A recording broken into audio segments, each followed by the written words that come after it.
दोस्तों, ये कहानी है एक ऐसी गांव की जहां पर किसी भी लड़की की शादी नहीं हो पाती क्योंकि शादी के अगले दिन ही मिलती थी दुल्हन की लाश। इस गांव का ही कोई दरिंदा उनकी इज्जत लुटकर उन्हें मार देता था। आखिर ये किलर है कौन और वो लड़कियों को मार क्यों रहा है, चलिए जानते हैं।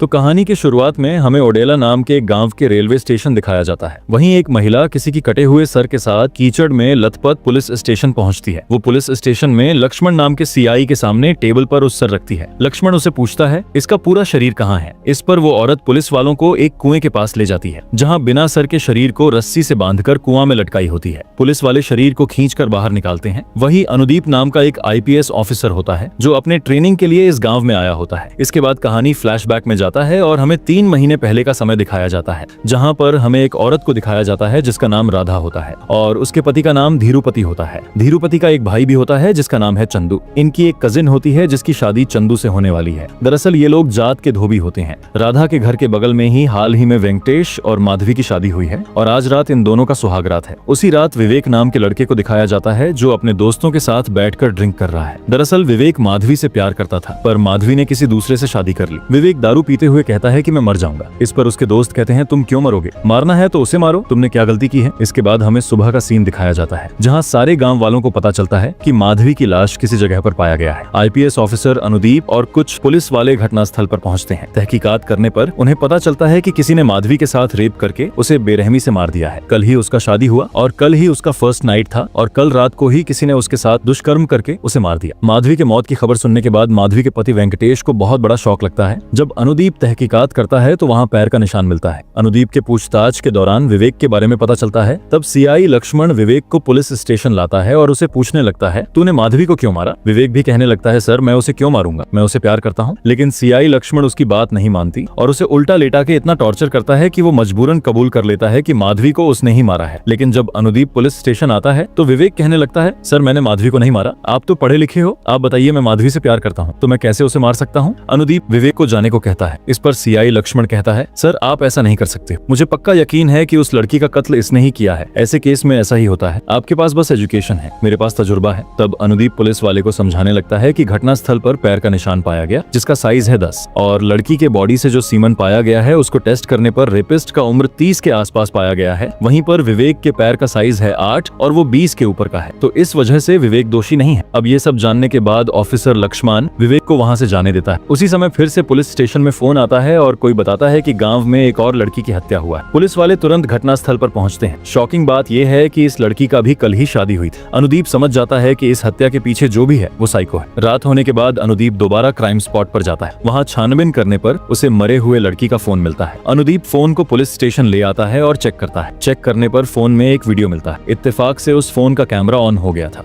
जिसमें किलर का आवाज रिकॉर्ड हुआ होता है, लेकिन उसका वीडियो नहीं आया था। किलर उस लड़की को जंगल में लाकर पूछने लगता है कि तुम्हारा फर्स्ट नाइट कैसे हुई, मुझे सब कुछ बताओ, तुम्हारा हस्बैंड ने तुम्हारे साथ क्या क्या किया, तुमने अपने हस्बैंड के साथ क्या क्या किया। ऐसे कहने के बाद किलर उसे इधर उधर छूने लगता है। किलर लड़की को कहता है तुम मुझे सब कुछ बताओगी तो मैं तुम्हें छोड़ दूंगा। इस पर लड़की उसे सब कुछ बताती है। इसके बाद भी किलर उसके साथ दुष्कर्म करके उसे मार देता है। सुबह होने के बाद जब चंदू का कजिन नहाने जाती है तो चंदू उसे बाथरूम में नहाते हुए देखता है और उसका वीडियो बनाने लगता है। हालांकि उसका शादी उसी से होने वाली है। चंदू का बेस्ट फ्रेंड होता है शंभू जो एक वेडिंग फोटोग्राफर होता है। दूसरी तरफ पुलिस वाले गांव में आकर उस मोबाइल में जो आवाज रिकॉर्ड हुई थी उसे सुनाकर गांव वालों से पूछने लगते हैं कि आप इस आवाज को पहचानते हैं। लगभग सारे लोग उस आवाज को नहीं पहचान पाते हैं और जब पुलिस वाले राधा के परिवार के पास आते हैं तो चंदू आवाज को सुनकर पहचान लेता है कि ये आवाज शंभू का है। उसी वक्त पुलिस वाले शंभू को पुलिस स्टेशन बुलाते हैं और उसकी आवाज से वॉइस मैचिंग करते हैं। तभी शंभू का लॉयर आकर पुलिस वालों को बताने लगता है कि जिस दिन उन दोनों लड़कियों का हत्या हुआ था उस दिन मेरा क्लाइंट शंभू गांव में था ही नहीं, दूसरे गांव गया हुआ था शादी अटेंड करने। उसके बाद एक दिन अनुदीप लक्ष्मण से कहता है क्यों ना हम पूरे गांव का डीएनए टेस्ट कराए, इसे किलर कौन है आसानी से पता चल जाएगा।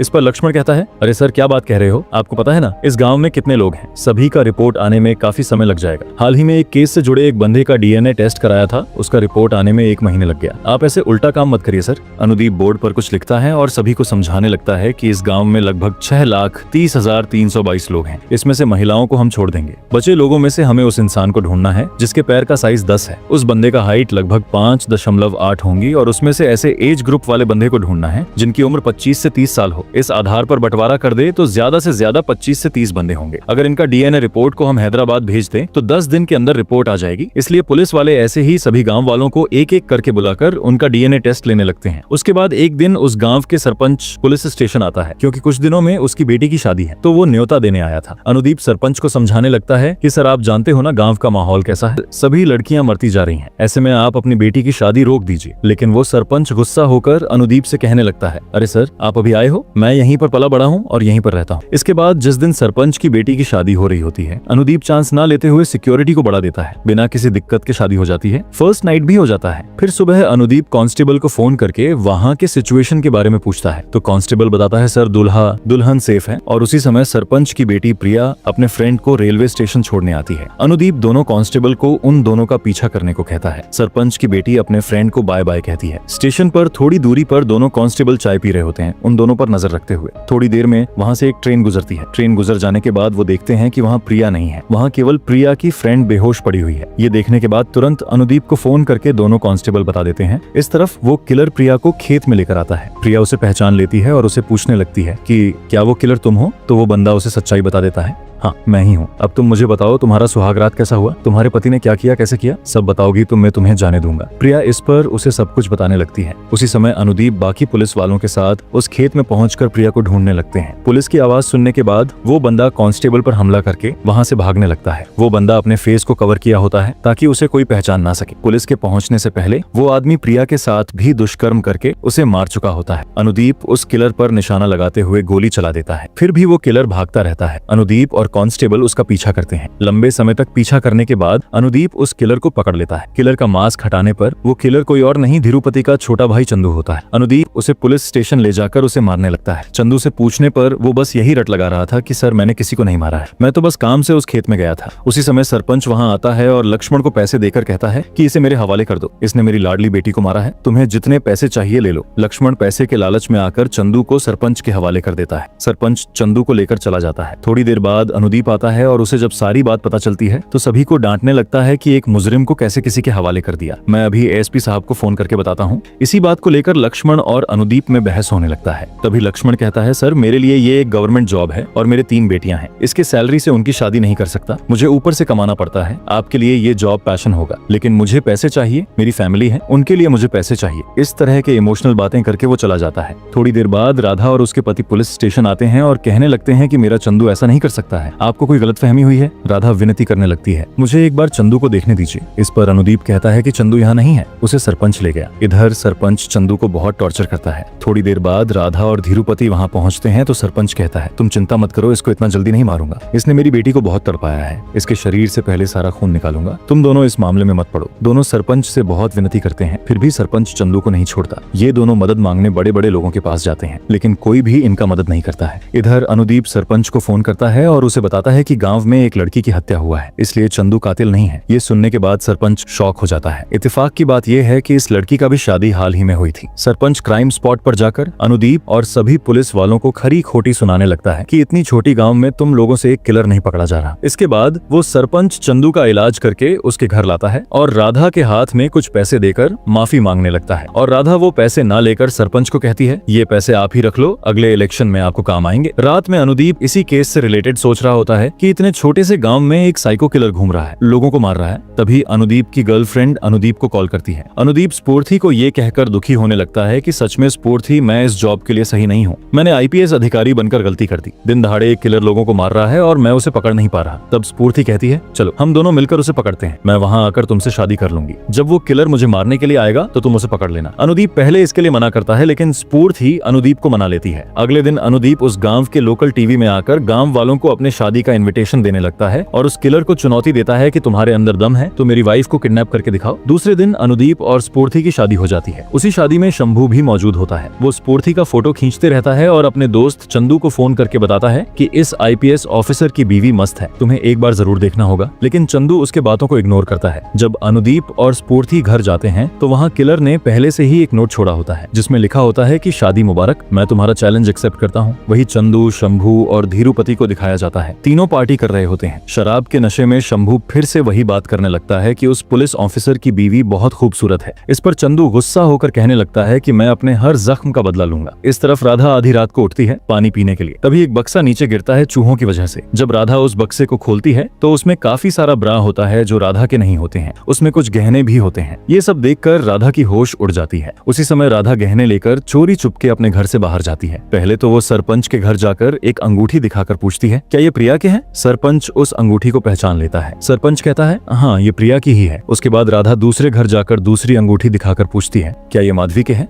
उसके परिवार वाले भी पहचान लेते हैं। इसके बाद राधा अपने घर आकर देखती है कि चंदू और धीरूपति दोनों घर पर नहीं है। तो राधा उन दोनों को कॉल करते हुए बाहर जाने लगती है। सुबह धीरूपति अनुदीप के घर आता है कुछ काम करने के लिए। तो अनुदीप कहता है कि घर में कुछ कपड़े भी हैं, वो भी लेकर जाओ। तभी राधा अनुदीप को कॉल करके कहती है, सर बेडरूम में जाकर देखिए क्या स्फूर्ति मैडम है। अनुदीप राधा की बात मानकर बेडरूम में जाता है तो वहाँ स्फूर्ति नहीं होती है। राधा रोते हुए कहने लगती है कि सर वो किलर और कोई नहीं, मेरा पति धीरूपति ही है। इतने सारी लड़कियों को मारा और स्फूर्ति मैडम को भी उठा ले गया। मतलब धीरूपति जब बेडरूम में गया तब स्फूर्ति सो रही थी। उसी समय उसे बांधकर कपड़ों में ही लपेट कर ले गया होगा। उसके बाद राधा धीरूपति को ढूंढने लगती है। बहुत ढूंढने के बाद राधा धीरूपति को ढूंढ ही लेती है। धीरूपति स्फूर्ति के साथ सूखे कुएं में होता है और उसके साथ जबरदस्ती कर रहा होता है। तभी राधा चिल्लाने लगती है, तुम ये क्या कर रहे हो? उस लड़की को छोड़ दो। राधा की आवाज सुनने के बाद धीरूपति कुएं से बाहर आता है। राधा उसे पूछने लगती है, तुम्हें क्या हो गया है? तुम क्यों इस तरह से बर्ताव कर रहे हो? धीरूपति राधा को कहता है, तुम ही हो मेरे बदलाव के कारण। इसके बाद वो अपने बारे में बताने लगता है। दरअसल इन दोनों का शादी कुछ समय पहले हुई थी। फर्स्ट नाइट के दिन राधा ने धीरूपति से कहा उसको ये शादी मंजूर नहीं। राधा के पिता के मरने के कारण मजबूरी में शादी हुई थी। राधा धीरूपति से कहती है, तुम्हें मेरी शरीर ही चाहिए ना, ले लो। धीरूपति राधा के साथ संबंध बनाने की कोशिश करता है। राधा तिरुपति से कहती है, क्या तुमने ब्रश नहीं किया? नहाए नहीं? कितनी बदबू आ रही है तुम्हारे शरीर से। और इसी तरह राधा को धीरूपति के साथ संबंध बनाना बिल्कुल पसंद नहीं आता। वो अपना मुंह फेर के बस लेटी रहती है। राधा के ऐसी बातें सुनकर धीरूपति कांपने लगता है। उसे शर्मिंदगी महसूस होता है। उस रात बिना सुहाग रात मनाए ऐसे ही सो जाता है। उस दिन से लेकर 10 सालों तक इन दोनों के बीच शारीरिक संबंध ही नहीं बना। जब भी धीरूपति राधा के करीब आता तो वो कांपने लगता है। तिरुपति के दिमाग में ये बैठ गया था कि वो शायद नामर्द है। लेकिन जब माधवी की शादी हुई थी तो उस रात वो बस ऐसे ही बाहर निकला था। तो आवाजें आने पर धीरूपति खिड़की से झांकने लगता है। उस समय माधवी और उसके पति सुहागरात मना रहे थे। ये सब देखकर धीरूपति के अंदर भी करने का इच्छा जाग जाती है। इसी वजह से अपने अंदर के मर्द को टेस्ट करने के लिए माधवी का किडनैप कर लेता है और उसी रात से ये सिलसिला जारी हो जाता है। इतना कहने के बाद वो फिर से जाने स्फूर्ति के पास जाने लगता है। राधा उसे रोकने की पूरी कोशिश करती है लेकिन तिरुपति राधा के सिर पर वार करके जाने लगता है। राधा स्फूर्ति को बचाने के लिए उस कुएं में कुदाल लेकर कूद जाती है और अपने पति का सर धड़ से अलग कर देती है। राधा अपने साड़ी को उतारकर स्फूर्ति को दे देती है और अपने पति के सिर को लेकर पुलिस स्टेशन जाती है। और यही सीन मूवी के स्टार्टिंग में दिखाया गया था और इसी के साथ ये मूवी यहीं पर खत्म होती है।